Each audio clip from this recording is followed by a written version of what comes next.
Conflict in relationships is unavoidable. Even with your friends and family, maintaining peace is a struggle. And it's even more difficult with our enemies, people who are out to get us. Right. This is true of any time and any place in human history. Where there are people, there is strife and violence. And this was definitely true in the time of Jesus, when Roman forces occupied the lands of Israel. So in his teachings, Jesus gives a radical vision for how his followers can seek peace in the midst of this conflict and work to repair even the most difficult relationships.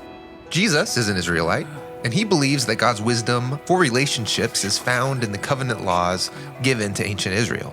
And so in these teachings, Jesus will quote from one of those laws and then show the wisdom that's underneath. So Jesus says, "You have heard that it was said to the ancients, 'Do not break your oath, but fulfill to the Lord the vows you have made.'" Now, in Israel, an oath was a type of promise where you swear by God that you will do what you say. Like if you want to borrow some money, you could swear by God to repay me. Exactly. And you can trust me because in Israel's covenant laws, God requires me to keep my oaths. So oaths are a great way to avoid disputes. You would think so, but even oaths can be twisted to take advantage of people.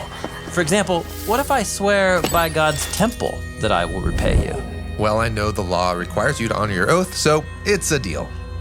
But I didn't exactly swear by God, just by his temple. So I'm not really bound to the oath. So you're tricking me into trusting you. Exactly. So Jesus cuts through all of this and says, just don't make oaths at all, by God or by anything else in God's world. Never make a promise to anyone? Well, not quite. His point is that when you do make a promise, don't use God's reputation as a tool to manipulate people. Right, Jesus says, let your yes be yes and your no be no. Being a peacemaker starts with a radical commitment to honesty and integrity. Now, I can see how this works if I started the conflict, but what if someone else starts a conflict with me? Well, the next case study actually gets into exactly that. Jesus quotes from the Torah, "You have heard that it was said, an eye for an eye and a tooth for a tooth." This is a famous line known as the law of retaliation. Yeah, you harm me, I can harm you back. This kind of sounds like a license for revenge that can get out of hand. Well, actually, this law was designed to limit the amount of retribution you can demand. It should be equal to the amount of harm done and not more. So this law keeps peace by restraining our urge to hurt back those who hurt us. Yes, and Jesus takes the wisdom of this law to a new level, telling his followers, don't even pay back an evil person. Don't retaliate at all? Yes, become people who value peace more than getting even. But letting people get away with evil won't bring peace. You just can't stand by and do nothing.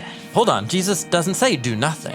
Rather, he advocates a really bold and creative response to evil that is nonviolent, so it can open the door for peace. What does that look like? Well, Jesus gives 3 examples from his own time and place. First, he says, whoever slaps you on your right cheek, turn the other to them as well. In the ancient Roman world, a right cheek slap with the back of the right hand was a symbolic way of dominating someone. And humiliating them. But Jesus says, don't retaliate. Rather, stand your ground and offer them the left cheek. This will force your attacker to strike with an open right hand. In other words, to strike you like an equal. And it forces them to treat you as a fellow human being. Yes, even if it costs you. Well, next, Jesus says, if anyone sues you and takes your shirt, let him have your coat also. Yeah, in ancient Israel, taking a poor person's coat was against the law because it's also their blanket to keep warm at night. But a really uncaring person could find a way around this by demanding their shirt as payment. Right. So Jesus offers a creative response. Give them your shirt and also give them your coat. Why would you do that? Wouldn't that leave you exposed? Exactly. Jesus is being provocative. The goal is to shock everyone around by exposing this injustice through costly generosity. The third example is whoever forces you to go 1 mile, go with them 2. In Jesus' day, a Roman soldier could force any subject to carry their packs for them up to 1 mile. How humiliating and dangerous. And so Jesus says, carry that load not just 1 mile, but 2. The first mile, he might treat you like a pack animal, but by going that second mile, you assert your humanity as you choose to treat him like a friend. Wait, treat an enemy oppressor like a friend? Yeah, it sounds crazy. But Jesus is saying that bold generosity can subvert the power games of our world and even turn enemies into friends. And that leads to the last law that Jesus quotes. You have heard that it was said, you shall love your neighbor and hate your enemy. Jesus is quoting an ancient biblical law when he says, love your neighbor. But then he quotes a popular line that many Israelites added to the law, but you can hate your enemy. Jesus counters this by telling his followers, love your enemies and pray for those who mistreat you. Now, isn't this going a bit far? Peace with my enemies is one thing, but loving them?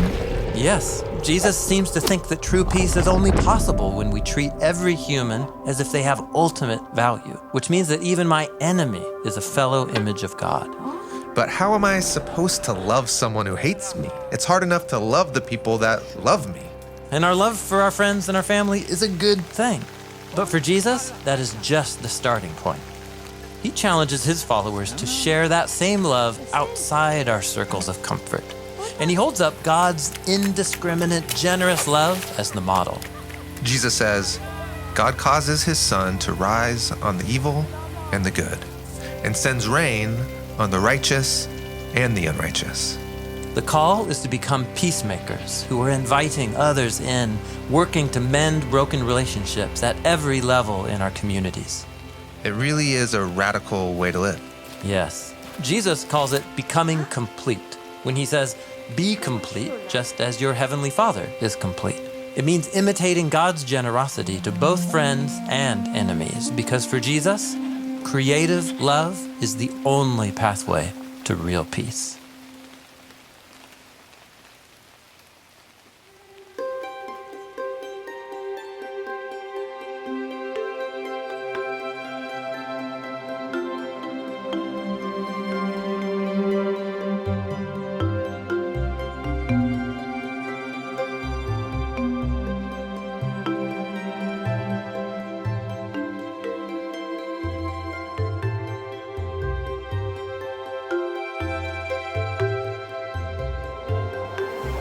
We just finished the teachings of Jesus on how to do right by others in our most difficult relationships.